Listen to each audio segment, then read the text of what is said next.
We're less than a day away from the official launch of the Steam Deck, ladies and gentlemen. Various YouTubers, including Linus Tech Tips, The Fox, and Gamers Nexus, have been able to get their hands on the portable console earlier than the rest of us. During that time, they've only been able to talk about the hardware, though, not the software. They've been able to tell us how certain games run, but not how SteamOS itself performs. And we've been able to see the guts of the system through multiple teardowns. I'm very excited to read and hear the full reviews once they go live on Friday.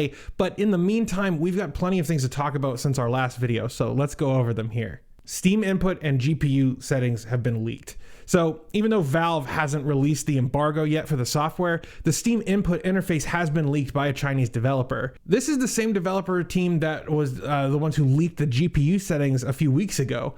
From the leak, we can see that, at least at the time the developer recorded the video, the Steam Deck is using a customized Linux kernel 5.13 built with LLVM, and the APU is obviously based on the Van Gogh architecture.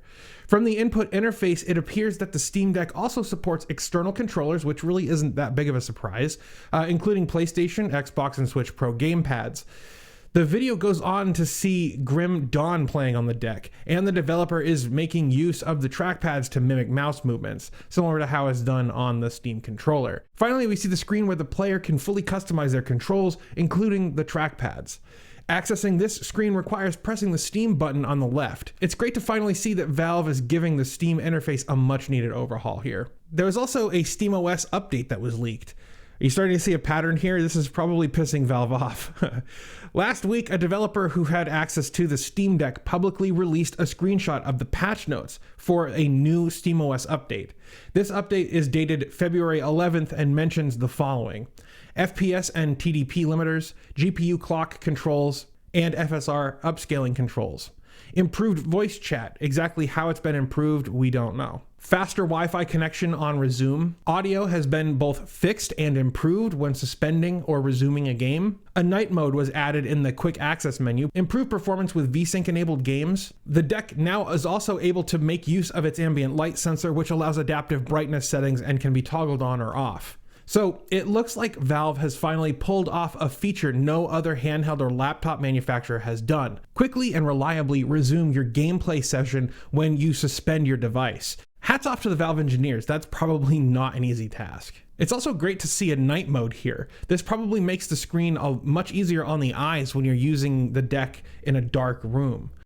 Another piece of news is that there have been multiple ways to check the number of games that are compatible in your personal Steam library with the deck. So in addition to ProtonDB and SteamDB doing, the hard work for yourself manually, there are now more ways than ever to check exactly which games in your library are going to be compatible with the Steam Deck.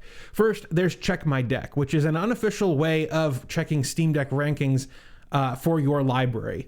All you have to do is put in your Steam ID in the text field, and then you will be instantly able to see what games in your library are verified, playable, unsupported, or untested, so long as you have a public Steam profile. A few days later, we get a better interface directly from Steam. Just log into your Steam account and your games will be presented. Personally, I prefer Valve's solution as it's better looking and has more features and allows you to check your personal account even when your library has been made private. Some people appreciate that Check My Deck has a circle graph with percentages, but personally I see that as a bad user experience. I personally prefer quality over quantity, and the circle graph, the percentages of your Steam library that are available, I feel like that's just a really misleading, lame way to view this information.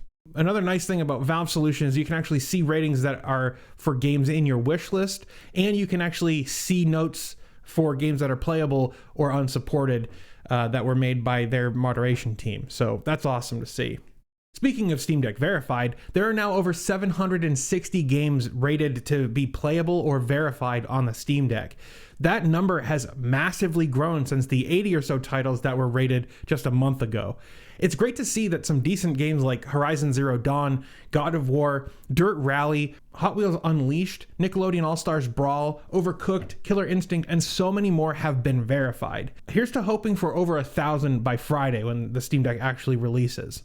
In other news, the Steam Deck has replacement parts, and Valve has partnered with iFixit to offer these replacement parts. We still don't know when these parts will be available or how much they're going to cost, but at least we know that a reputable source like iFixit is going to be where you can get your replacement parts from.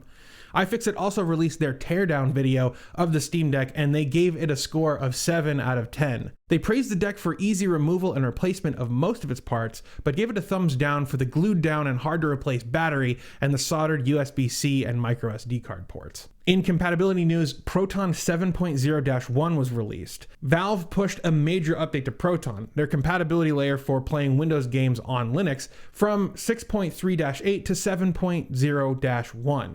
Included in this update are a major Wine upgrade from 6.3 to 7.0, both DXVK and VKD3D upgrades, and Wine Mono gets an upgrade as well.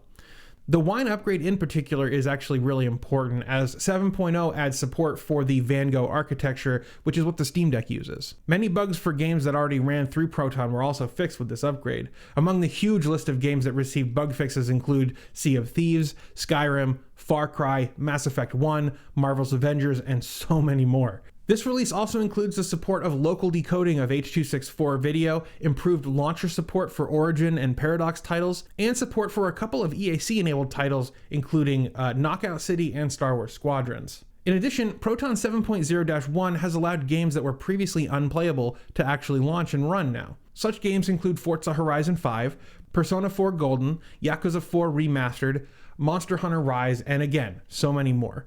Quite a massive release on the part of Proton. Next, let's talk about the Fox, since he recently released a video that goes over how to get the most battery life out of your Steam Deck. While playing Control, battery life is as short as 2 hours when playing at full 800p resolution and 60 FPS. The Fox was able to squeeze another half hour of playtime out of the Steam Deck by lowering the resolution to 540p with the same frame rate. 3 hours can be achieved by lowering the frame rate to 30 frames per second. 3 hours can be achieved by limiting the frame rate to 30 FPS with GameScope at 800p, and 3.5 by using GameScope's 30 FPS limiter and using 540p resolution. As you can see, there are quite a few options at our disposal for getting the most battery life. You have to choose between quality versus quantity. Good quality with short battery life, not so good quality, and less smooth gameplay for a longer duration. The Fox even managed to squeeze 4 hours of battery life with Ghost Runner by forcing 30 FPS and 400p resolution, and then using the game's built-in FSR feature to make the quality look not so terrible. Now, there's clearly a lot of options at our disposal. Even at 4.5 hours, the battery life doesn't sound great, but at least we have ways to maximize the most battery life we can. Wow, I mean, there was so much Steam Deck news in such a short time. There's going to be even more news once all the embargoes lift, and I can't wait to be there with you on Friday and witness all of it. I think that's going to do it for this video, though. If you believe in the work that I'm doing here and you want to help support this show, you can hit that like button, hit that subscribe button, or you can become one of the 100+ Linux warriors who have decided to support the show on YouTube, members, or on Patreon. So if you want to help the show grow, you can use the links below to become a YouTube member or a patron. It's all greatly appreciated.